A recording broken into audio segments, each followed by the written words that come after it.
لیکن جیسے جیسے زمانہ گزر رہا ہے تو اس کے معنی یہ ہے کہ زمانے کے ساتھ پیغمبر کی ان حدیثوں کے فوائد بیان کیے جائیں کہ پیغمبر کی کسی ارشاد سے قوم کو، ملت کو فائدہ کیا حاصل ہو رہا ہے۔ اس لیے کہ جو دین انسانیت کے لیے آیا ہو اور انسانیت کو سدھارنے کے لیے آیا ہو تو پیغمبر کا ہر ارشاد انسانیت کی فلاح کے لیے ہو۔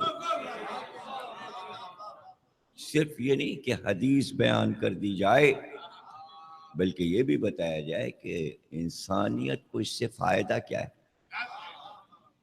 اور آنے والے دور میں کیا فائدہ ہوگا۔ تو اس زاویہ نگاہ سے جب ہم حدیث کسا کو دیکھتے ہیں تو سب سے زیادہ فائدہ مند انسانیت کے لیے حدیث کسا ہے، اور بنیادی ضرورت انسانوں کی بنیادی ضرورت ہے حدیث کسا، اور صرف انسانوں کی نہیں، اس کے ساتھ ساتھ مسلمانوں کی بھی بنیادی ضرورت ہے حدیث کسا۔ تو ہمیں یہ دیکھنا پڑے گا کہ انسان کی بنیادی ضرورتیں کیا کیا ہیں، پھر ہمارے سمجھ میں حدیث کسا آئے گی۔ آج کے اس دور میں تمام دنیا کے ملکوں اور قوموں کا سب سے بڑا اہم ترین موضوع ہے کہ پوری دنیا میں امن کیسے قائم کیا جائے۔ یہ ہے اس وقت ہر ملک کا موضوع کہ کسی کو سکون نہیں ہے، کسی قوم کو سکون نہیں ہے۔ سکون وہاں ہوتا ہے جہاں خوف دور ہو جائے۔ جب ہر وقت خوف لگا رہے گا تو سکون رہے گا نہیں۔ تو سکون حاصل کرنے کے لیے کون سی ترکیب ہونی چاہیے، کون سی ترکیب کی جائے؟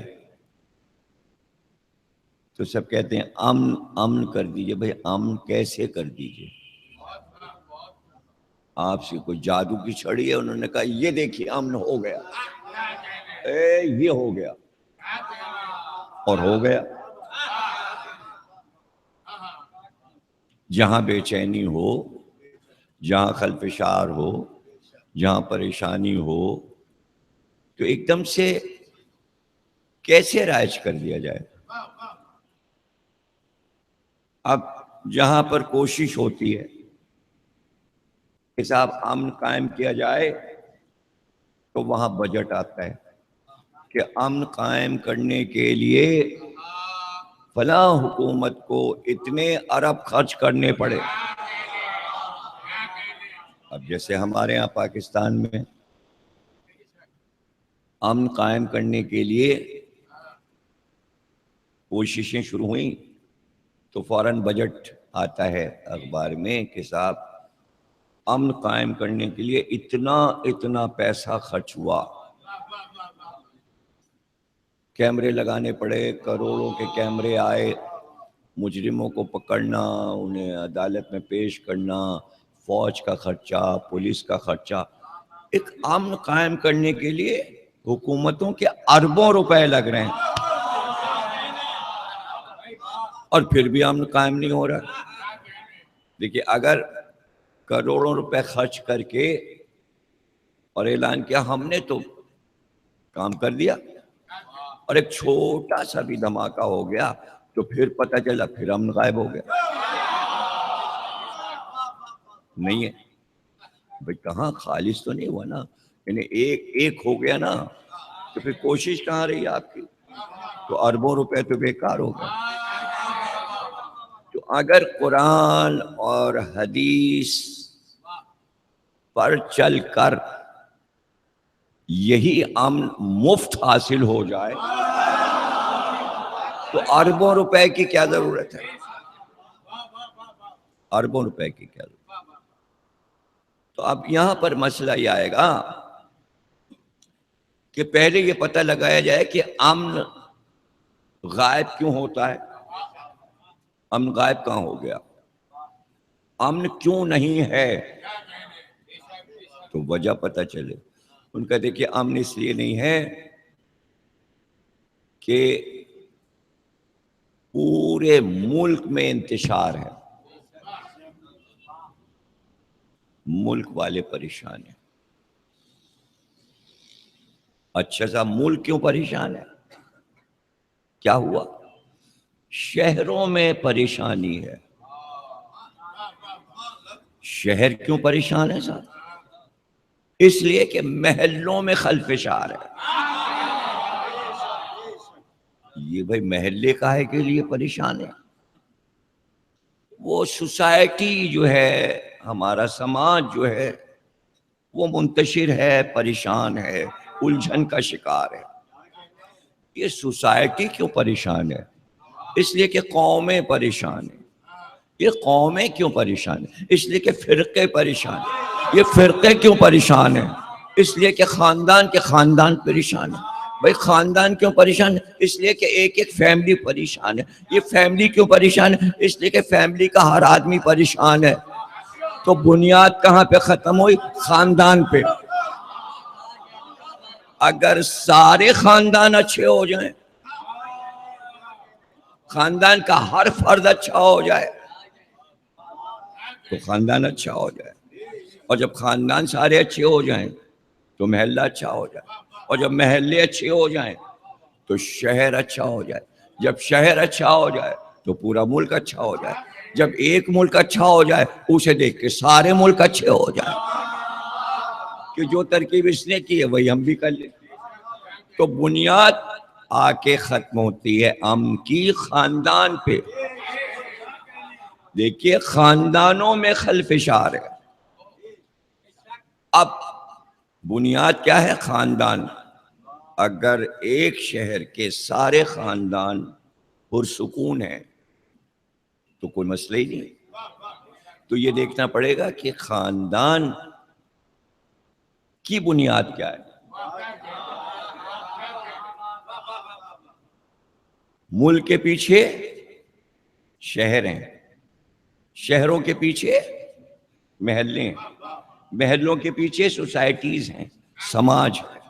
اس کے پیچھے قومیات، قومیات کے پیچھے بہت سارے لاکھوں خاندان ہیں. تو اب خاندان پہ بات ختم ہو رہی ہے. خاندان سے معاملہ شروع ہو اور ایک ایک خاندان سدھرتا جائے اور ایک ساتھ سارے خاندان سدھر جائیں، پھر دیکھیے سب کچھ ٹھیک ہو جائے گا. یہ عمل ایک ساتھ ہو. یہ تھوڑی کہ ایک خاندان صحیح ہو گیا، دو خاندان صحیح ہو نہیں. جتنے خاندان ملک میں ہیں ایک ساتھ سب کو صحیح ہونا ہے، تب جا کے شہر اور ملک صحیح ہوگا. تو یہ پتہ لگانا ہے کہ ایک خاندان کیسے پرامن ہوتا ہے اور کس کی وجہ سے ہوتا ہے. تو خاندان کی بنیاد کون ہے وہ پتہ چل جائے تو یہاں سے فارمولہ ملک تک چلا جائے گا. یعنی بنیاد جو ہے وہ خاندان. اب خاندان کی بنیاد کیا ہے؟ خاندان کی بنیاد ماں ہے.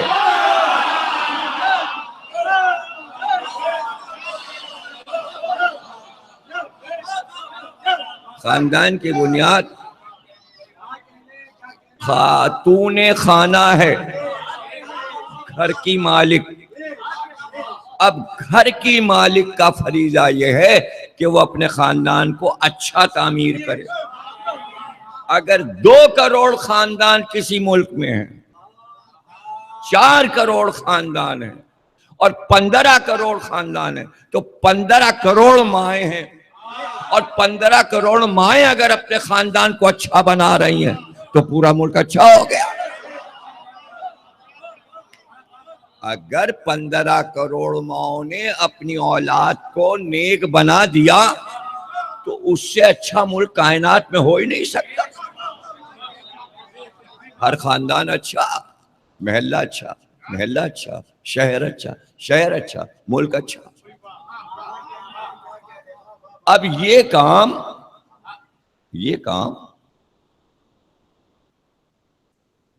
شروع سے اللہ بنیاد بنا رہا ہے.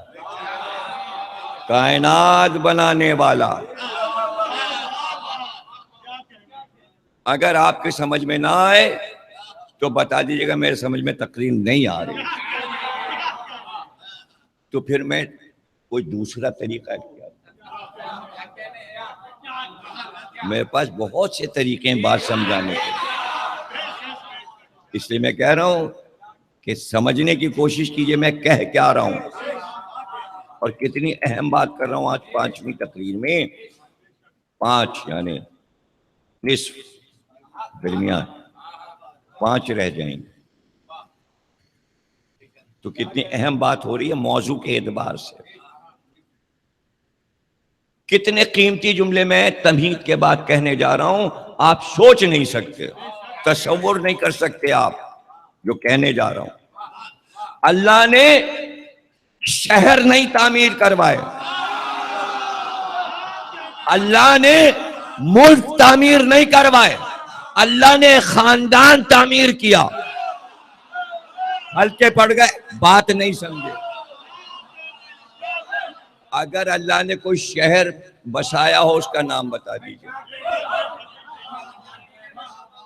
اللہ نے کوئی قوم بنائی ہو تو بتا دیجیے، اس قوم کا نام بتا دیجیے. اللہ نے جو قوم بنائی ہو. اللہ نے کوئی ملک بنایا ہو اس کا نام بتا دیجیے. اللہ ملک بنائے گا؟ ملک کس نے بنائے؟ فرعون نے، نمرود نے. شہر کس نے بسائے؟ نمرود نے، فرعون نے.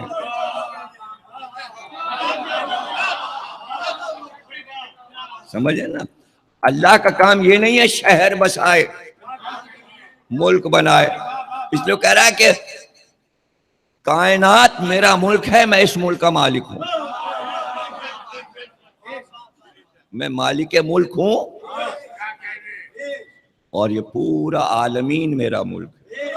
یہ چھوٹے چھوٹے ملک میرے تھوڑی ہیں. امریکہ میرا ہے، روس میرا ہے، چین میرا ہے.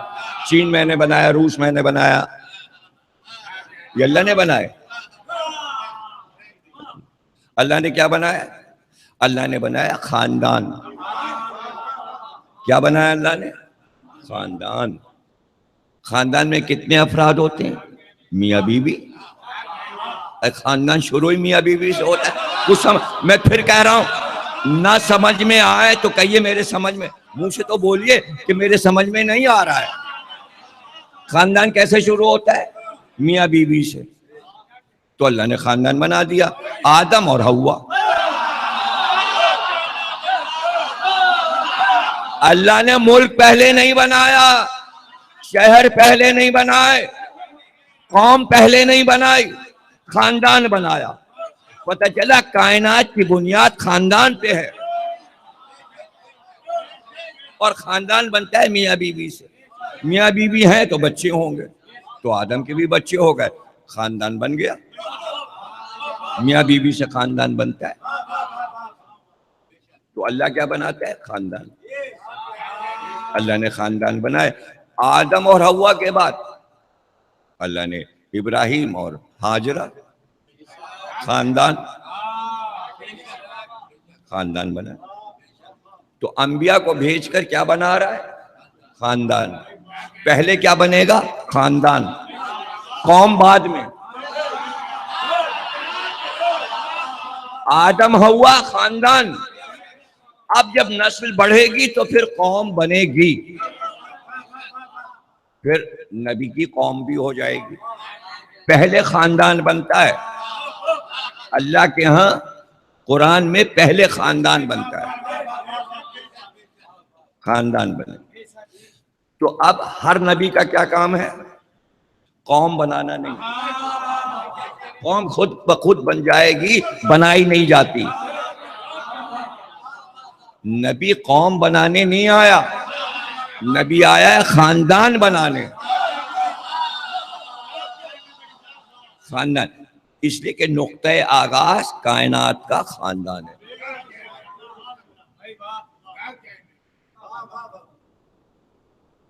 تو ہر نبی کو کیا کرنا ہے؟ خاندان بنانا ہے۔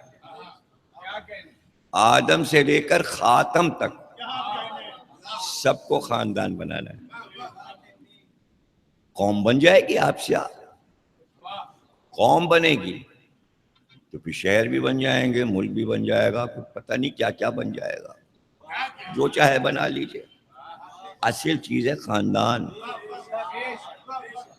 یہ نبی خاندان کیوں بنانے آتا ہے اور اللہ خاندان کیوں بنواتا ہے؟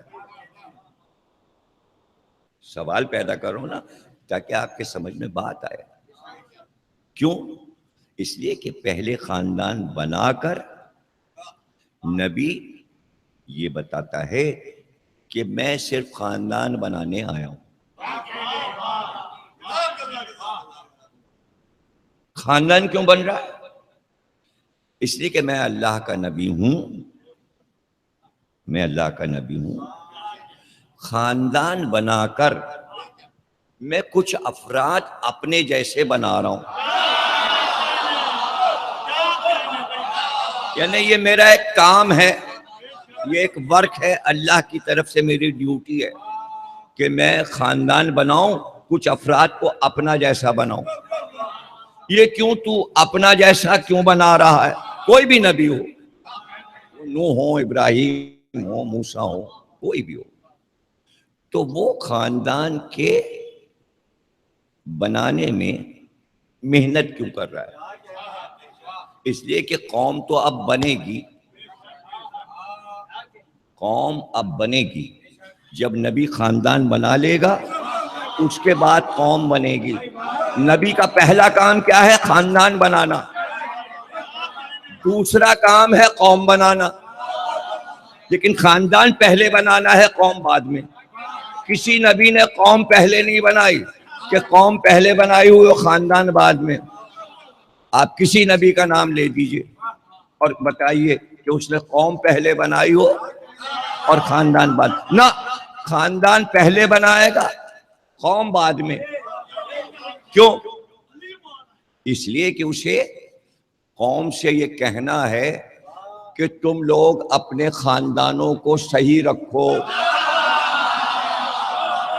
اگر نبی پہلے خاندان نہ بنائے اور قوم بنا کر کہے تم لوگ اپنوں کو درست رکھو، بھائی بھائی سے محبت کرے، ماں بیٹے سے محبت کرے، باپ بیٹے سے محبت کرے، آپس میں محبتیں رہیں اور بہت اچھا خاندان رہے، تو خاندان والے کہیں گے ارے تمہارے اپنے خاندان کا کیا حال ہے؟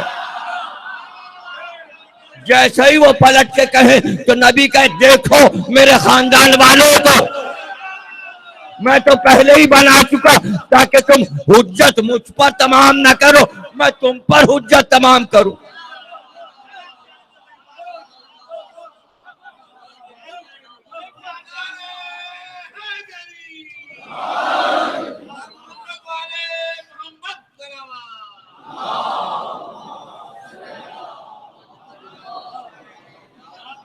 تو ہمارے نبی نے پہلے خاندان بنایا، پہلے خاندان بنایا۔ قرآن آنے سے پہلے بھئی قوم کب بنے گی؟ جب دین کا اعلان ہوگا، اسلام آ گیا، کلمہ آ گیا، کتاب آ گئی، اب لوگ آنا شروع ہوئے، انہوں کا لا الہ الا اللہ، سورے پڑھنے شروع کیے، سننا شروع کیے، قوم بننے لگی۔ لیکن قوم ابھی نہیں بنی اور کتاب بھی نہیں آئی اور کلمہ بھی نہیں آیا۔ کہ قوم بنے گی کیسے؟ قوم کلمہ پڑھ کر بنے گی، کلمہ ابھی آیا نہیں، کتاب ابھی آئی نہیں، ملک ابھی آیا نہیں۔ اب پیغمبر نے اپنا کام شروع کیا جو اللہ نے بتایا، پہلا کام وہ کیا ہے کہ اپنے چچا سے مشورہ کیا۔ چچا سے مشورہ کیا، چچا نے کہا ہاں ٹھیک ہے، ہم تمہاری شادی کرتے ہیں خدیجہ سے۔ اب خاندان بننا شروع ہو رہا ہے۔ کسی کے جو سمجھ میں تقریر آ رہی، کسی کے سمجھ میں نہیں آ رہی، 2-4 لوگوں کے سمجھ میں آ رہی، لیکن اب میری مجبوری ہے سمجھانا تو ہے نا، کیا کروں میں؟ ابھی قرآن نہیں آیا، چونکہ آپ لوگوں کو ڈیٹ ویٹ تو معلوم نہیں ہے اور یہ سب چیزیں یاد نہیں رہتی کہ پیغمبر کی شادی پہلے ہوئی ہے، قرآن آنے سے پہلے، دین آنے سے پہلے، نبی بننے سے پہلے۔ اب کیا پھر یاد دلاؤں؟ رسول اللہ نبی کب بنے؟ کس عمر میں بنے؟ منہ سے بولو۔ اور شادی کب ہوئی؟ بولو منہ سے۔ 25 سال کی عمر میں ہوئی۔ 25 اور 40 میں کتنا فرق ہے؟ کئی برس پہلے شادی ہوئی ہے؟ ارے نبوت 40 میں ملی، خاندان بنایا 25 سال کے عمر میں، تو پہلے کیا کام کیا؟ اب بابا بابا بابا مطلب کس طریقے؟ یہی تو کہہ رہا ہوں، جب نہیں سمجھ میں آ رہا تو دوسرا طریقہ اختیار کرو۔ منہ سے تو بولو کہ نہیں سمجھ میں آ رہا تو پھر دوسری طریقے سے، تو اب دوسری طریقے سے سمجھایا کہ 40 میں نبوت ملی، قرآن 40 میں آیا۔ جب نبی 40 برس کے تھے تب دین آیا، لا الہ آیا، قرآن آیا، دین آیا۔ اور جب 25 برس کے تھے تب خاندان بنایا اور خدیجہ سے شادی ہوئی۔ اب خاندان نبی بناتے جا رہے ہیں اور مصروفیت ہوتی جا رہی۔ اب خاندان بن رہا ہے۔ اب پیغمبر نے ابو طالب سے ایک بیٹا مانگ لیا، خاندان بنانا ہے، ابو طالب ایک بیٹا دے دو۔ اے محمد کیا کرو گے علی کو لے کے؟ کیا کرو؟ کہ اس کو میں پہلے پالوں گا، بیٹی میرے یہاں بعد میں ہوگی، داماد کا پہلے انتظام کر لوں تاکہ میں داماد کی ٹریننگ کر لوں۔ اس لیے کہ بیٹی جب بڑی ہو جاتی ہے تو کہیں بھی شادی ہو سکتی ہے، تو جو داماد آئے گا وہ ٹریننگ یافتہ نہیں ہوگا۔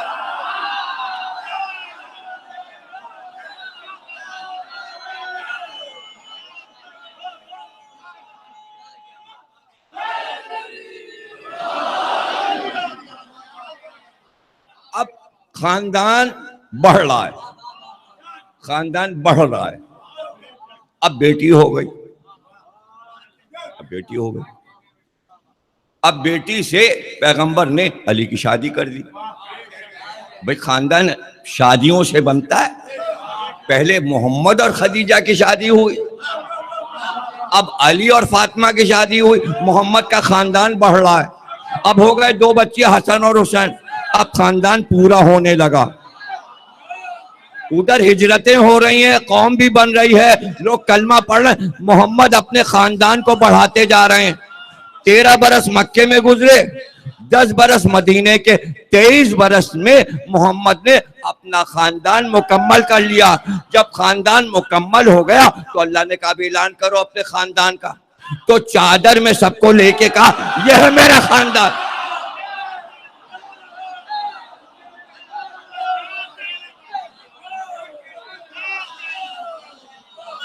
یہ ہے میرا خاندان۔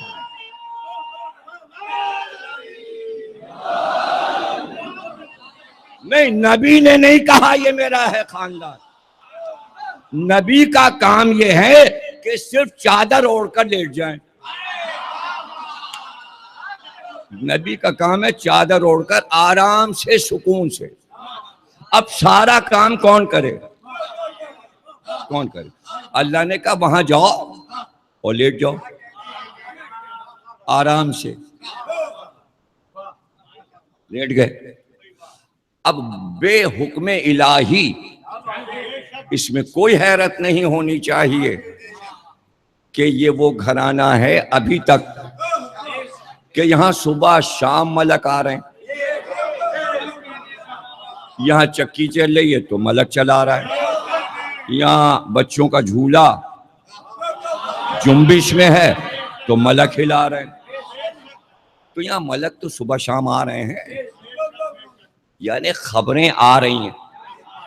اچھا جب بار بار فرشتے آئیں گے تو خبر تو لائیں گے، تو اب چاہے قوم نے جبریل اور میکائیل کو نہ دیکھا ہو، نام سنا ہے، اس لیے کہ قرآن میں نام ہے، نہ ہم نے دیکھا نہ آپ نے دیکھا نہ مدینے والوں نے دیکھا، لیکن قرآن نے کہہ دیا یقین رکھنا واجب ہے فرشتوں پر، اگر یقین نہیں تو ایمان سے خارج۔ یہ تو قرآن نے منوا ہی لیا، اس لیے اب نہ کوئی جبریل کا انکار کر سکتا ہے، نہ میکائیل کا، نہ ملک الموت کا انکار۔ یقین تو رکھنا ہے، دیکھا نہیں، قوم نے نہ دیکھا ہو، جس کا جھولا جھولا رہے ہیں انہوں نے تو دیکھا، اور جس کی چکی پیس رہے اس نے تو دیکھا، اس نے تو دیکھا، وہ تو دیکھیں گے۔ تو ملک دیکھنا،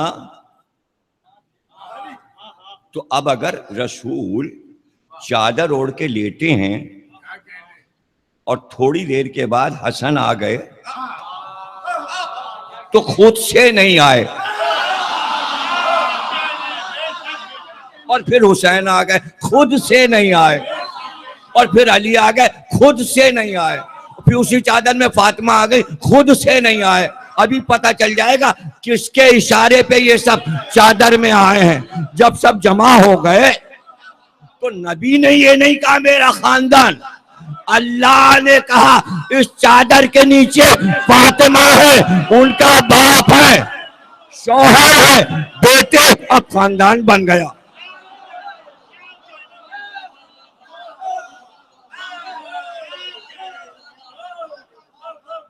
کس نے اعلان کیا؟ میرے حبیب کا خاندان۔ اللہ کہہ رہا ہے یہ ہے میرے حبیب کا خاندان۔ ارے دنیا میں کوئی ایسا خاندان تو ہو جس خاندان کی فضیلت میں اللہ بیان کرے یہ ہے خاندان۔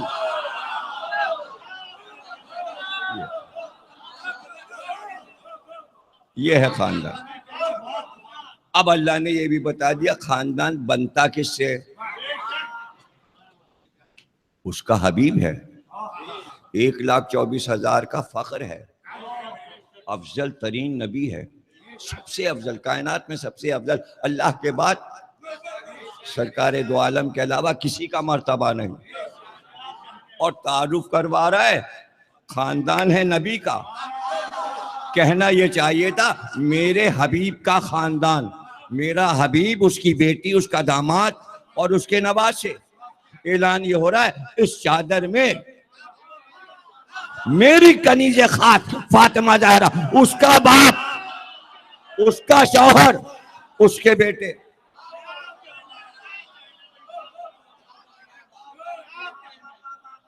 ہو سکتا تھا کوئی یہ کہے کہ ہاں ایسا ہو سکتا تھا کہ اللہ کہے کہ میرا حبیب ہے، میرا حبیب ہے، اس کی بیٹی ہے، حبیب کا داماد ہے یا بھائی ہے، اور حبیب کے نواسے۔ اگر ایسا کہے اللہ تو کچھ رشتے پیغمبر سے براہ راست ہوں گے اور کچھ گھوم کے ہوں گے۔ کہ بیٹی کا رشتہ تو براہ راست ہے، لیکن جب کہا جائے گا بھائی تو چچا زاد، جب داماد تو داماد ڈائریکٹ تھوڑی ہوتا ہے، بیٹی کا شوہر ہوتا ہے۔ تو اب رسول سے علی کا رشتہ فاطمہ کی وجہ سے ہو رہا ہے، اور اگر بھائی کا رشتہ لیا جائے تو ابو طالب کی وجہ سے ہو رہا ہے، تو بیچ میں ایک واسطہ آ جائے گا۔ اور اگر کہتا ہے اللہ کہ محمد ہیں اور ان کے نواسے، تو نواسے کس کی وجہ سے؟ فاطمہ کی وجہ سے۔ تو براہ راست سیدھا تو نہیں ہو رہا ہے نا رشتہ، بیچ میں کوئی آ رہا ہے۔ تو اللہ نے بتایا اس سے تعارف ہو جس کا رشتہ سب سے براہ راست ہے، باپ براہ راست، شوہر براہ راست، بیٹے براہ راست.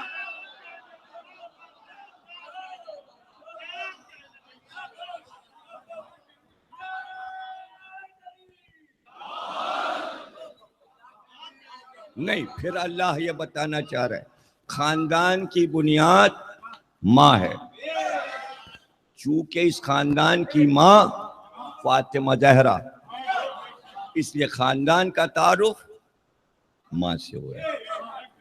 اب ماں ہے اور وہ کس خاندان کی ہے؟ اس کا یہ باپ. اور وہ خاتون کس کی بیوی ہے؟ علی کی. اور خاندان کیسے چلے گا؟ دو بیٹے، خاندان بن گیا، تعارف ہو گیا. تو اب پتہ چلا حدیث قصہ اس لیے ہے کہ پیغمبر نے کچھ ہستیاں اپنی جیسی پرورش کر لی. اب پیغمبر اگر مسلمانوں سے کہیں اپنا خاندان اچھا رکھو، تمہارے خاندان کے بیٹے بھی اچھے ہوں، تمہارے گھر کی بیوی بھی اچھی ہو، تمہارے گھر کا داماد بھی اچھا ہو، تمہارا بھائی بھی اچھا ہو، سب صاحب کردار ہونا چاہیے. تو لوگ کہتے آپ ہم سے کیوں کہہ رہے ہیں؟ آپ اپنے یہاں درست کریں، آپ اپنے درست کریں تو کوئی کہہ ہی نہیں سکتا. اس لیے کہ پیغمبر نے پہلے ہی درست کر لیا سارا معاملہ، نمونہ بنا دیا.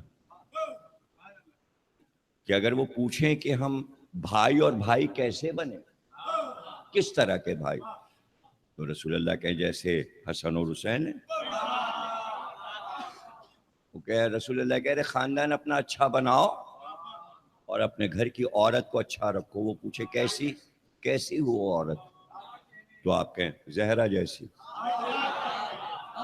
اپنے گھر کی ماؤں کو اچھا رکھو، تو پوچھے کس طرح کی ماں، تو رسول اللہ کہیں فاطمہ زہرا جیسی ماں. اپنی بیویوں کو صحیح رکھو، اچھی اور اعلیٰ. کیسی؟ جیسے علی کی بیوی فاطمہ. اپنے گھر کی بیٹیوں کو اچھا رکھو، اور جب وہ پوچھے کس طرح کی بیٹی، جیسے میری بیٹی. اب حدیث قصہ سمجھ میں آئی؟ اب جو مخالفت کر رہے ہیں کتنے احمق ہیں،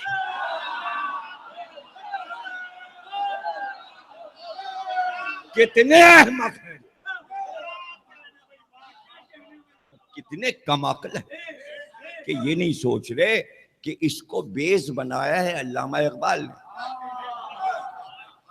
علامہ اقبال نے اس کو مرکز بنایا، حدیث قصہ کو مرکز بنایا. کیوں؟ اس لیے کہ لیڈر جانتا ہے اسے کیا کرنا ہے.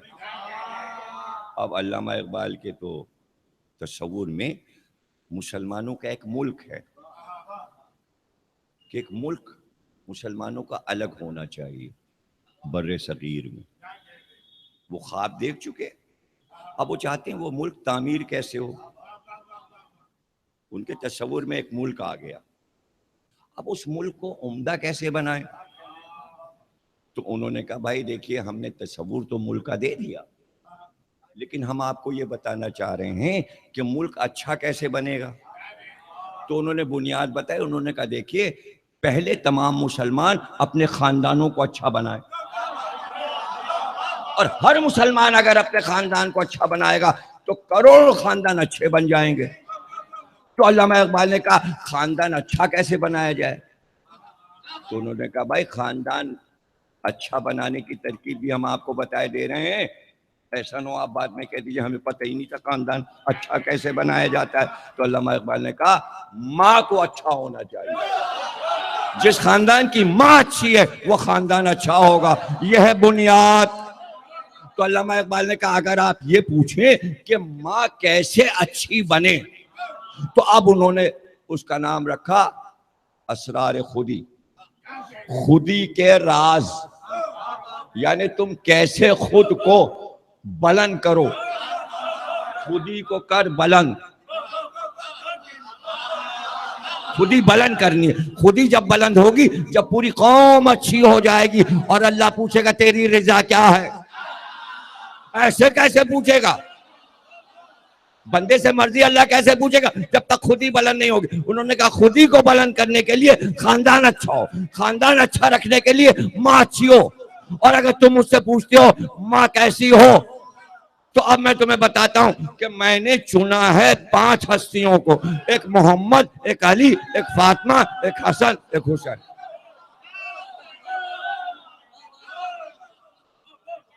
اور اس کے بعد انہوں نے میں سے شروع کیا رسول اللہ کی شان میں، پھر حضرت علی کی شان میں، پھر جناب فاطمہ کی شان، اور بتاتے گئے مسلمانوں کو دیکھو ایسے ایسے ایسے بننا ہے، تمہیں اس طرح بننا ہے. اور زور دیا ماں پر کہ جس خاندان کی ماں اچھی ہے وہ خاندان بہت اچھا ہوگا. بس ختم ہو گئی تقریر. کہ حدیث قصہ کی بنیادی بات کیا ہے؟ زمانے کو بتانا کہ ماں کیسی ہو.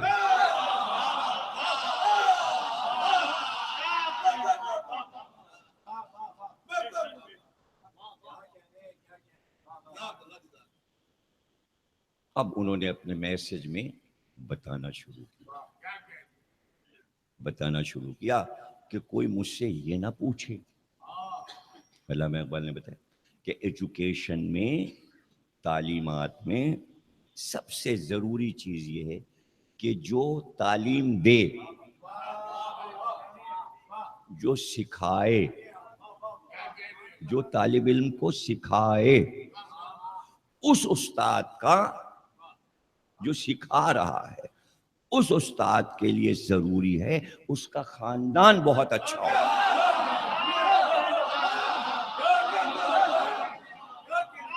خاندان بہت اچھا ہونا چاہیے تاکہ طالب علم پلٹ کے یہ نہ پوچھے آپ ہمیں تو اچھا بنا رہے ہیں، آپ ہماری اماں کو تو اچھا بنا رہے ہیں، آپ ہمارے بھائیوں کو تو آپ کے گھر کا خود کیا حال ہے. اگر سکھانے والے میں عیب ہوگا تو قوم فوراً پلٹ کے کہے گی. اگر خاندان میں عیب ہوگا، نہیں سمجھ رہے آپ، اگر سکھانے والے ٹیچر میں عیب ہوگا معاذ اللہ، اور ٹیچر یہ کہے سب صاحبان ایمان بن جاؤ اور ایمان قبول کرو، اور اگر قوم پلٹ کر کہے آپ کے چچا صاحب ایمان ہیں کہ نہیں.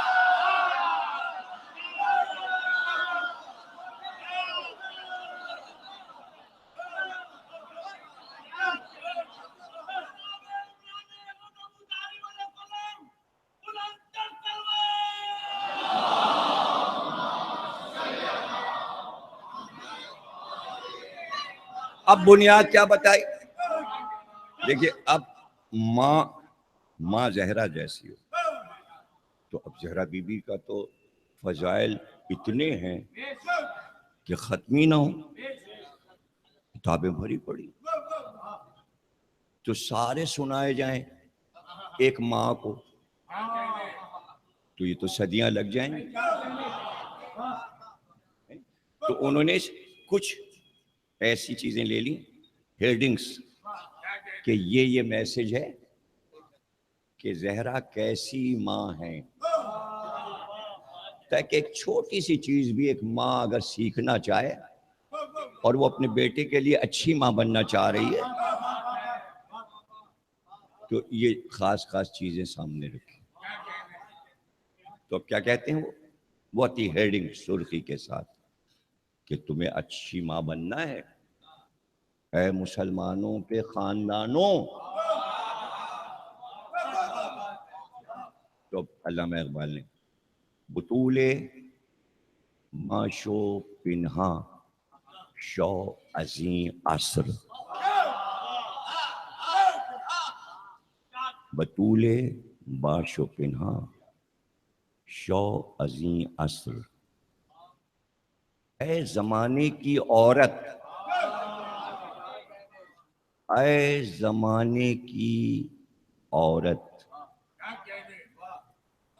اگر تو اچھی ماں بننا چاہتی ہے بطول باش و پنہا، جیسے زہرا نے اپنے آپ کو کائنات کی نگاہوں سے چھپا لیا، تو بھی پردے میں چھپ جا۔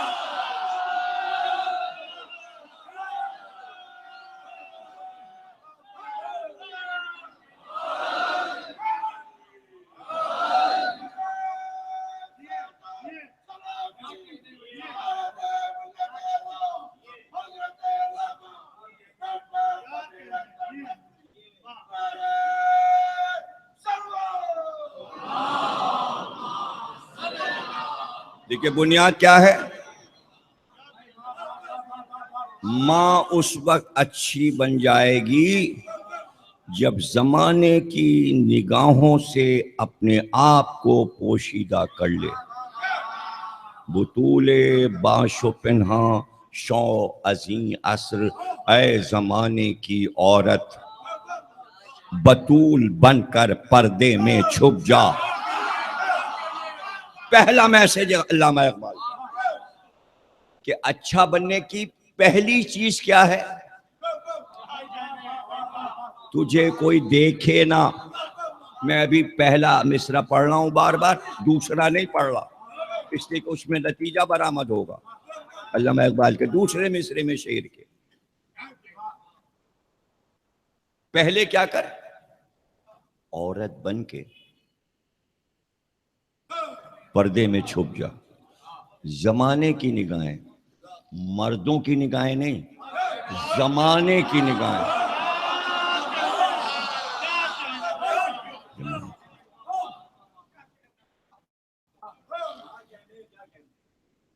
پیغمبر نے اپنے واعظ میں فرمایا، میں تم سب سے پوچھتا ہوں عورت کے لیے سب سے اچھی چیز کیا ہے؟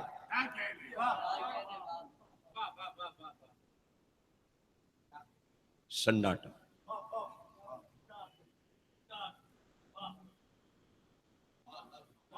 مولا علی اٹھے،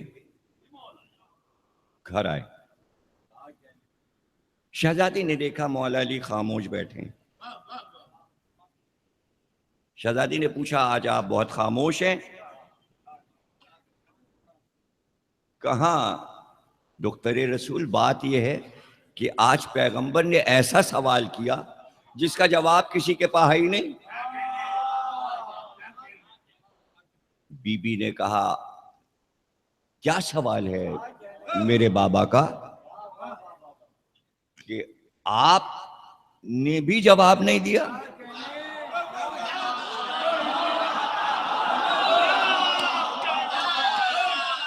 یا ابو الحسن آپ نے بھی جواب نہیں دیا، سوال تو بتائیے۔ مولا علی نے کہا کہ دختر رسول، آج آپ کے بابا نے ساری امت سے یہ سوال کیا کہ عورت کے لیے سب سے اچھا، سب سے بہتر کیا ہے؟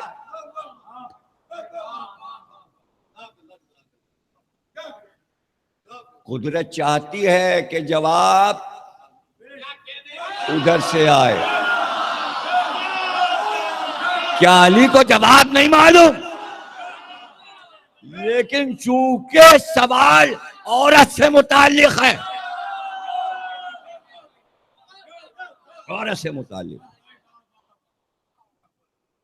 تو شہزادی نے فرمایا ابو الحسن بابا کو جا کے سوال کا جواب بتا دیجئے اور کہیے گا آپ کی بیٹی نے جواب بتایا۔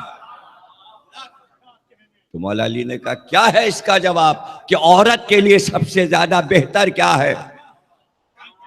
اگر کوئی مادی شخص ہو تو زیادہ سے زیادہ عورت کہے گی پردہ،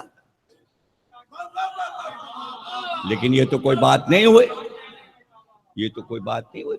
پردے کی آیت تو قرآن میں آ چکی ہے، وہ تو واجب ہے۔ اسلامی عورت کو پردہ کرنا ہے، تو اگر بی بی کہہ دیں پردہ تو وہ تو اللہ حکم اتار چکا، نئی بات تو نہیں ہوئی۔ اب ایسا سوال تو نہیں ہے پیغمبر کا۔ اگر اس کا جواب ہوتا اور عورتوں کو پردہ کرنا چاہیے تو سب چیخنے لگتے یا رسول اللہ عورت کے لیے بہتر یہ ہے کہ وہ پردے میں رہے، عورت کے لیے بہتر یہ ہے کہ وہ پردے میں رہے۔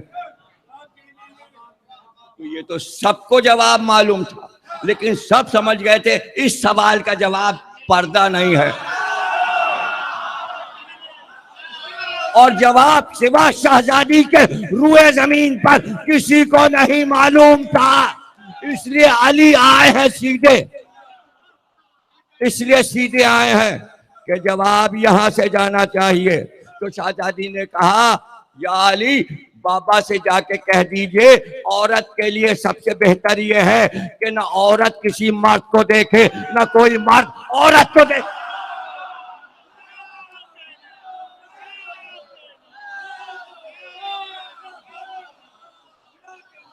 پردہ دو طرف سے ہے، ایک احرا نہیں ہے.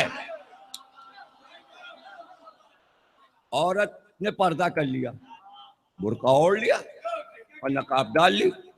اب اسے تو کوئی مرد دیکھ ہی نہیں رہا، اور وہ اندر سے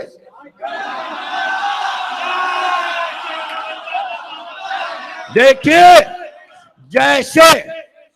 جیسے مرد عورت کو نہ دیکھے، نہیں سمجھ رہے، نامحرم کو کسی عورت پہ نظر ڈالنا حرام ہے.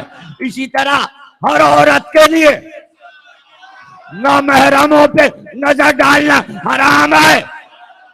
یہ پردہ نہیں ہے کہ آپ نے برقع اوڑھا بازار میں سارے مردوں کو دیکھ رہی ہیں آرام سے، آپ کو اجازت نہیں. جیسے مردوں کو اجازت نہیں ہے کہ عورتوں کو دیکھیں، ویسے عورتوں کو اجازت نہیں ہے کہ مردوں کو دیکھیں. یہ ہے پردے کا مفہوم، یہ ہے قرآنی پردہ. اب تو نہ ایک کہرا نہ دوہرا، اب تو نہ ایک کہرا نہ دوہرا.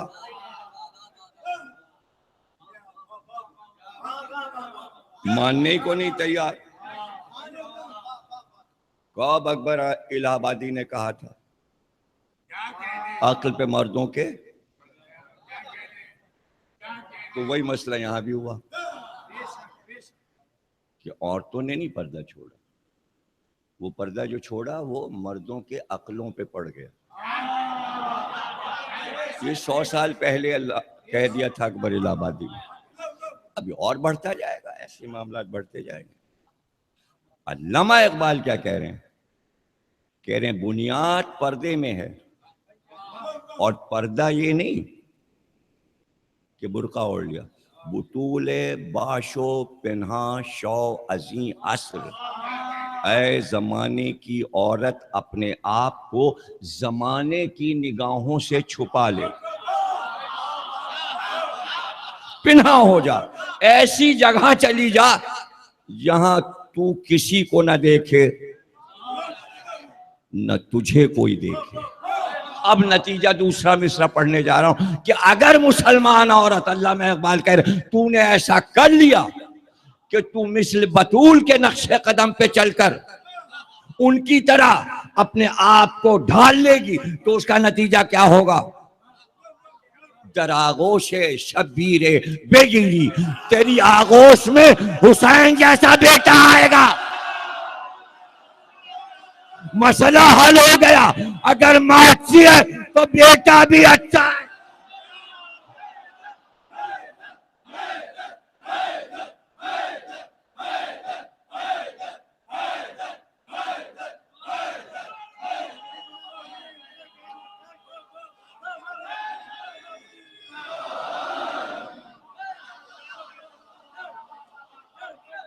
قوم کو ایک ماں بھی چاہیے اور ایک بیٹا بھی. اور علامہ اقبال کہہ رہے ہیں پوری قوم مسلمانوں کو ماں فاطمہ جیسی، بیٹے حسین و حسن جیسا. تب جا کے معاشرہ سدھرے گا، تب شہر سدھرے گا، تب ملک سدھرے گا. بنیاد ماں ہے. پتہ لگاؤ کہ معاملہ بگڑا کیسے.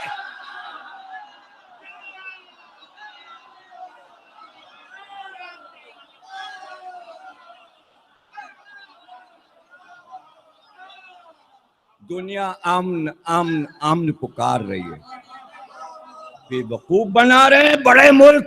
امن امن چاہیے، امن چاہیے. اور دوسری طرف یہ عورت کو آزادی دے دو، عورت کو آزادی دے دو. اور ارے اپنا امن خود برباد کر رہے ہو عورت کو آزادی دے کے. سارا فسادی ہی عورت ہے. یہ بڑے ملکوں میں یہی تو مسئلہ ہے. ارے یہاں تو غنیمت ہے, یہاں تو ابھی غنیمت ہونے والا ہے. دیکھیے باہر کے ملکوں میں ماں باپ بوڑھے ہوئے, باہر گھر سے باہر نکال, باہر کر دیا. وہ گئے ہاسٹل میں گئے, اب نہ کوئی بیٹا ہے نہ کوئی بیٹی ہے, بڈھے سب ایک جگہ جمع ہوئے. یہ پاکستان میں ہو گیا. ہزاروں پروگرام عیدی نے دکھوا دیے, ٹی وی پہ دکھاتے, روز پروگرام باز ٹی وی کرتے ہیں کہ اماں ابا بھٹکتے پھر رہے ہیں اور وہ شکایتیں کر رہے ہیں اپنے لڑکوں کی, گھر سے نکال دیا.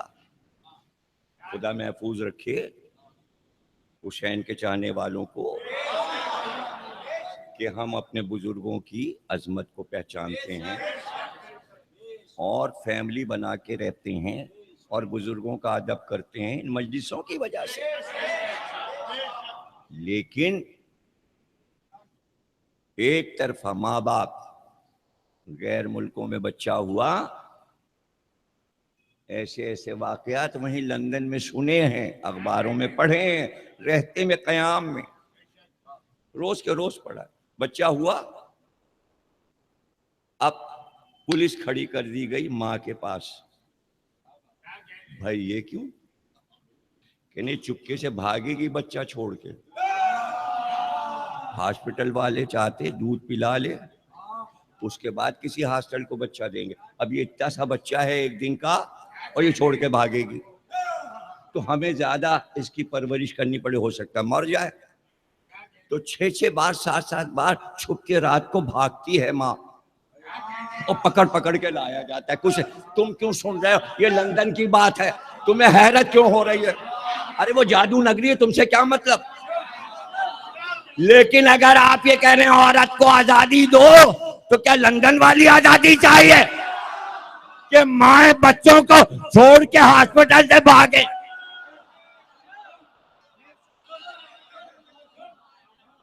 ارے بھیا یہ تو جب ہے نا کہ جب وہ ماں بنے گی, اس سے پہلے کا بھی کچھ پتا ہے؟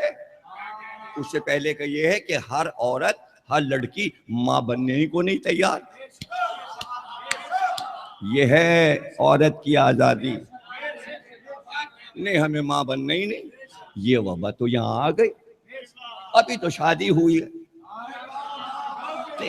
دیکھیے آپ لوگ اور ہیں, آپ لوگ فرشی نہیں ہیں, آپ لوگ عرشی ہیں. یہ کہانیاں ہیں, یہ کہانیاں ہیں. تو پتہ چلا آزادی, اتنی آزادی. اب اس کے اوپر کی آزادی, ایک یہ کہ ماں بننا اور لندن میں بچوں کو چھوڑ کے چلے جانا. اب ظاہر ہے کہ تیسری, چوتھی, پانچویں پشت کے بعد ڈھونڈا جاتا ہے رجسٹر, کس کا بچہ, باپ کون, ماں کون. ماں یہ کوئی مسئلہ ہی نہیں. کیوں؟ اس لیے کہ اسلام شجرے پہ زور دیتا ہے, انجیل شجرے پہ زور نہیں دیتا. ان کے پاس ہے بہانہ کہ حضرت عیسیٰ کا تو شجرہ ہی نہیں تھا. ارے یہاں محمد کا شجرہ ہے.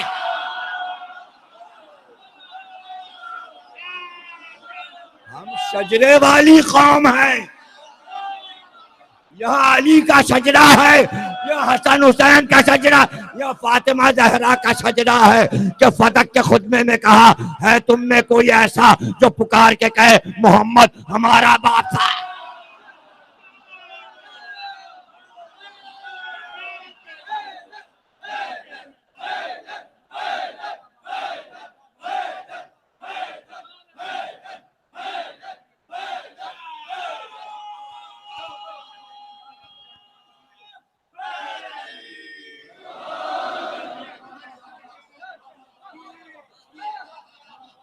اب اس سے اوپر کی منزل, عورت کو آزادی دے دو, عورت کو آزادی دے دو. کیا بھائی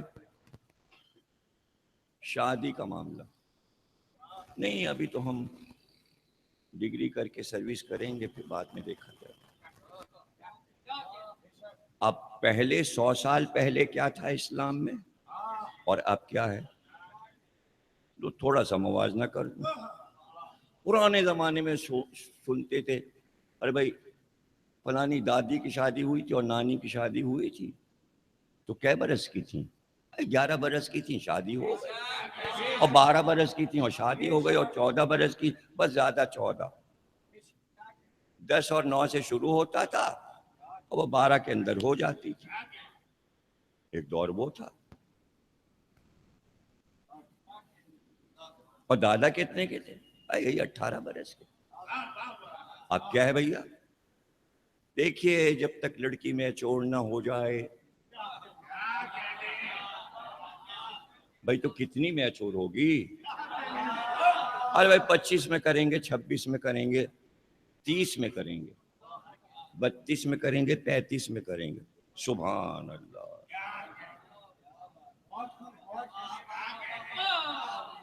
اور اگر کسی نے کہا نہیں ابھی 11 سال کی بچی شادی، آپ کا دماغ خراب ہے. اے بچی ہے.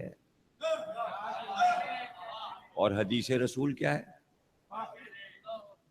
رسول کی حدیث ہے 9واں سال شروع ہو رخصت.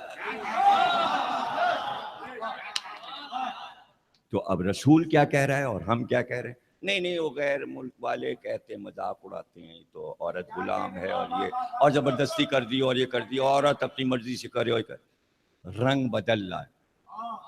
علامہ اقبال کہہ رہے ہیں رنگ زمانے کا بدل جائے لیکن اے اسلامی عورت اپنے سامنے آئیڈیا لے کے چل اور آئیڈیل بنا فاطمہ زہرا کو. یہ علامہ اقبال کہہ رہے ہیں. اسلامی ملک ایسے زندگی گزاری جاتی ہے اور یوں خاندان بنایا جاتا ہے. 9 سال کی تھیں تو بیاہ کر آئیں اور 9 سال گھر میں گزارے، کل 18 سال کی عمر ہو.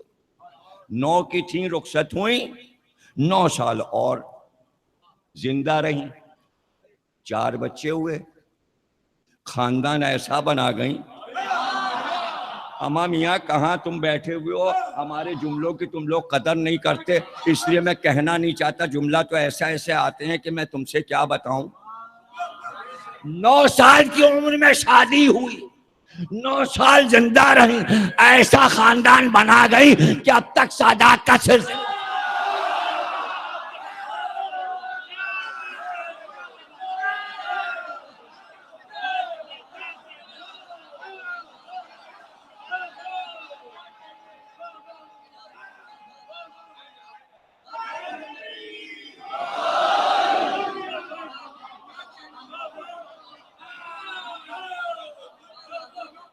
کیا کہتے ہیں؟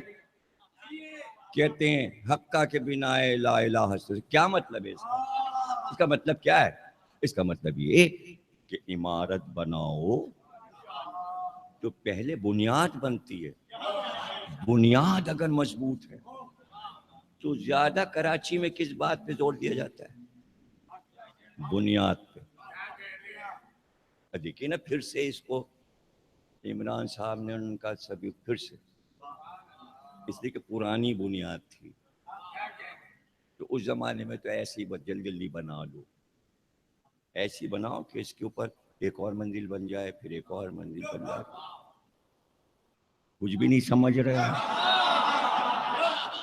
بنا کسے کہتے ہیں؟ حقہ کے بنائے، بنا کہتے بنیاد کو. اتنی مضبوط بنیاد حسین نے رکھ دی.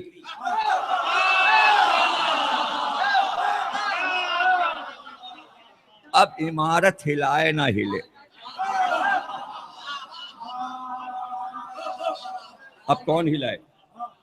اب چاہے لوہا لگا دو، سریے لگا دو، سیمنٹ لگا دو، کچھ بھی کر دو، جملہ لینا ہے کہ نہیں لینا؟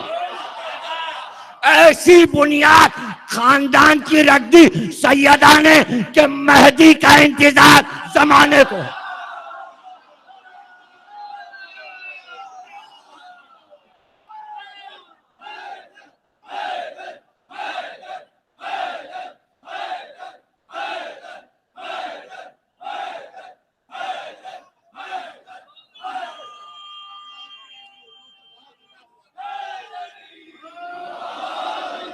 علامہ اقبال کہہ رہے ہیں کہ بطول بن کر پردے میں جا تاکہ تیرے بیٹے لاجواب ہوں.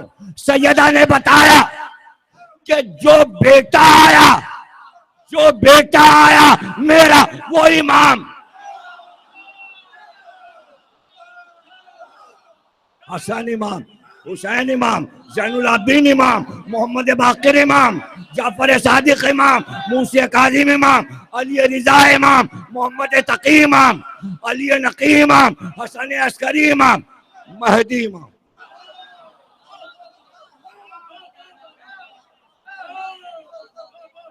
ایسی بنیاد. اور پھر جملہ دے دوں، امن کا تعلق ماں سے ہے، امن کا تعلق ماں سے ہے. ماں نے ایسی بنیاد رکھی کہ زمانہ امن کو ترس رہا.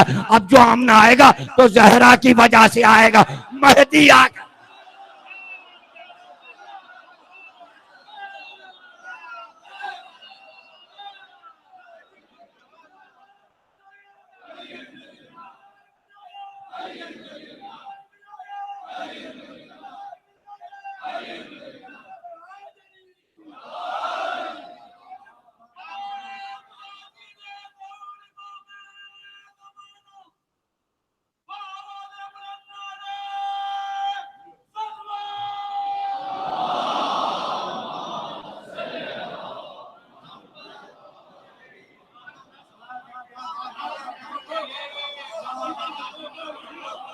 معجز نما خاندان،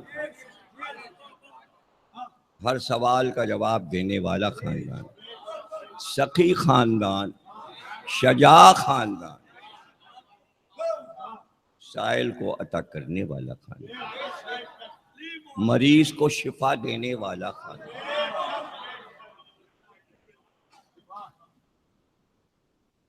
ہاتھ کٹ جائے تو کٹا ہوا ہاتھ لے کر علی کے پاس آئے.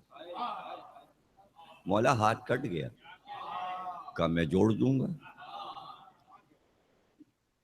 بازو سے ہاتھ ملایا، جڑ گیا. اس نے کہا مولا اتنی جلدی آپ نے جوڑ دیا؟ لب ہلے اور جوڑ دیا. کیا پڑھا؟ کہا یہ مت پوچھ، یہ مت پوچھ. تو پتہ چلا کہ ایسے موقعوں پر ہمارے ہاں ایک محاورہ ہے، کام ہو جائے کیسے ہو گیا؟ تو جواب ایک ہی ہے، آپ کو آم کھانے سے مطلب یا پیڑ گرنے. کتنا اچھا محاورہ ہے کہ مطلب بے تکا سوال. ارے بھائی کام ہو گیا، اب یہ کیسے ہو گیا؟ اب کوئی علی سے پوچھے مولا یہ اتنی جلدی کیسے؟ آپ نے کہا نہ پوچھ. پتہ چلا کچھ چیزیں نہ پوچھنے میں فائدہ ہے.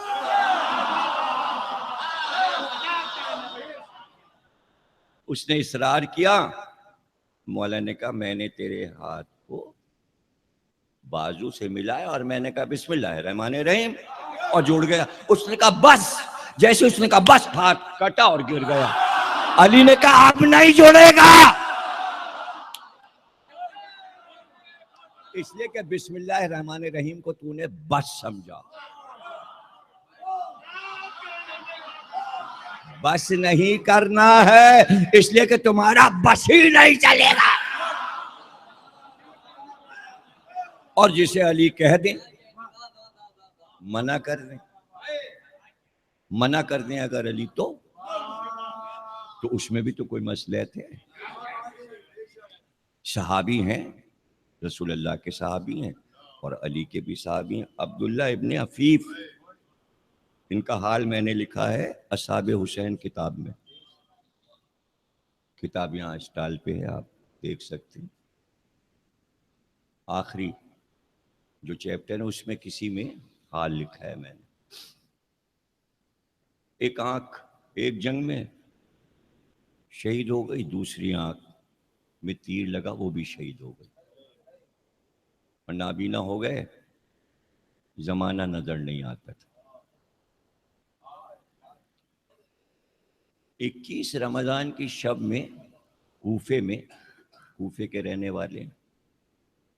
عبداللہ ابن عفیف بھی دونوں ہاتھوں کا سہارا لے کر دو خاندان کے افراد کے ساتھ آئے اور بیٹھ گئے مولا کے پاس. مولا نے کہا عبداللہ ابن عفیف سن لو، آج میری آواز تم سن رہے ہو، آج کے بعد اب کل تم میری آواز نہیں سنو گے. اب میری آواز محشر کے میدان میں سنو. اب میری آواز محشر کے میدان میں. عبداللہ ابن عفیف نے کہا آپ تو اپنے موت کی خبر دے رہے ہیں، کہاں کل میں تم میں نہیں ہوں گا. کہ مولا عرض کریں کچھ؟ مولا نے کہا کہو کیا کہنا چاہتے؟ کہ میں آنکھوں سے دیکھ نہیں سکتا، مجھے آنکھیں عطا کر دیجئے. کہاں ہاں ہم تمہیں آنکھیں دے سکتے ہیں، صرف ہاتھ پھیریں اور تم دیکھنے لگو گے. لیکن میرے بعد جو ہونے والا ہے،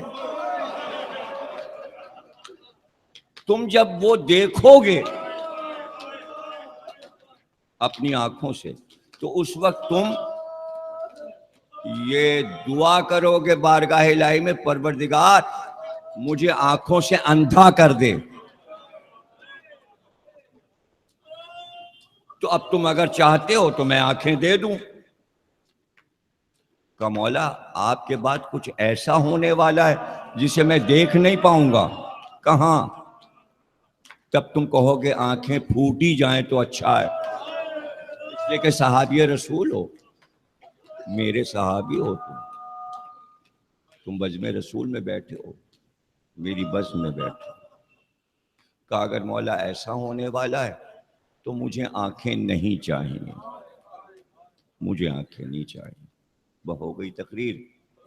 12 محرم کو حکم ملا عبداللہ ابن عفیف کو کہ ابن زیاد نے تمہیں دربار میں بلایا.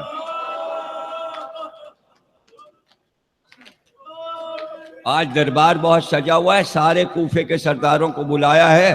تم بھی اپنے قبیلے کے سردار ہو اس لیے آؤ.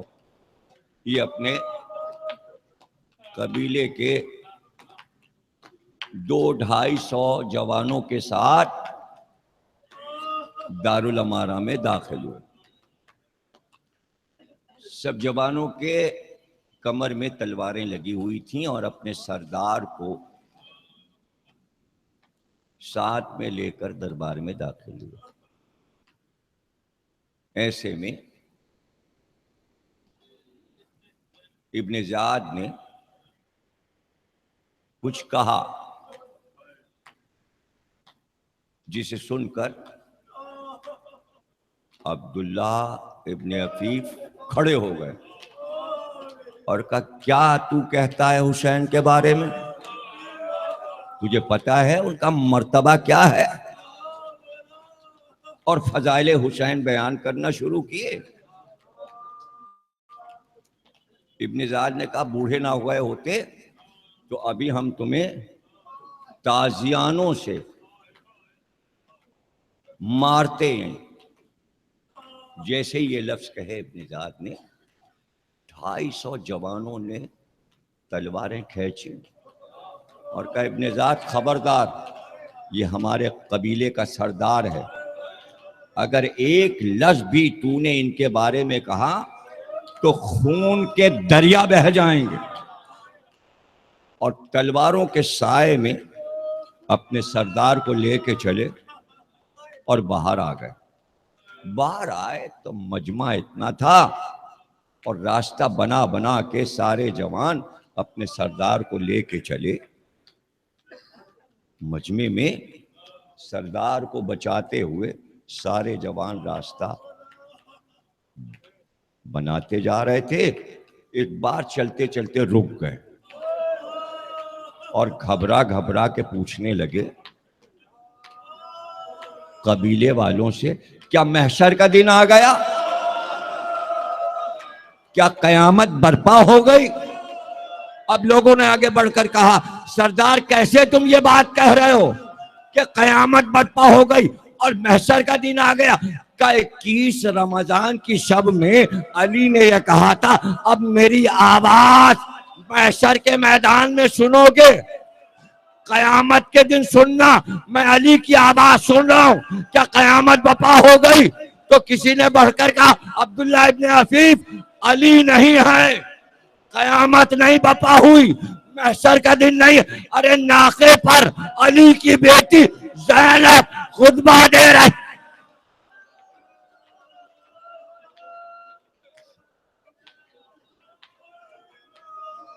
بار الہ اس عبادت کو قبول،